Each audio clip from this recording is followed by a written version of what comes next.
7ቱ የጸሎት ሰዓታት። በእርግጥ ለእግዚአብሔር የምስጋና ጊዜና መዝገኛ አይወሰንበትም። በማንኛውም ጊዜ በፍጥረቱ ሁሉ ይመሰገናል። ይሁን እንጂ በዓለም የሚኖሩ ሰዎች ከተግባረ ነፍስ በተጨማሪ የሚያከናውኑት ተግባረ ሥጋ ስላላቸው ጊዜውን ማደላደል ተገቢ ስለሆነ ቤተክርስቲያን የጸሎት ጊዜያትን ወስና አስቀምጣለች። ለዚህም መሰረቷ ልበ አምላክ ዳዊት ለእኔ ብለህ በሰራህልኝ ቀን 7 ጊዜ አመሰግንሃለሁ ብሎ በተናገረው ላይ ነው። አንደኛ ጸሎተ ነግ ወይም የጠዋት ጸሎት።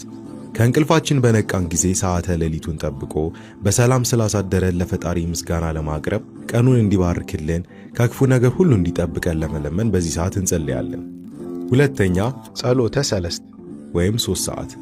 ጌታችን መድኃኒታችን ኢየሱስ ክርስቶስ ስለ ሰው ልጆች ሲል በጲላጦስ አደባባይ ለፍርድ የቆመበት፣ እመቤታችን ቅድስት ድንግል ማርያም የቅዱስ ገብርኤልን ብስራት የሰማችበት፣ ለአባቶቻችን ሐዋርያት መንፈስ ቅዱስ የወረደበት ነው።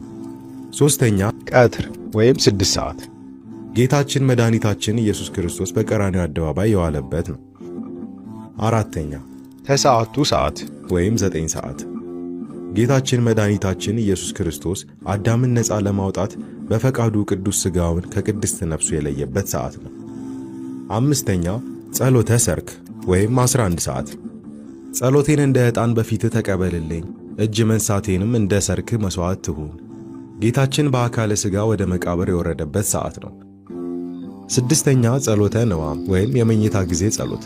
ይህ ጊዜ ዕለቱን በሰላም አሳልፈን በሰላም ለዋልን ፈጣሪ በሰላም አሳድረን ብለን ራሳችንን በእምነት የምናስረክብበት ነው።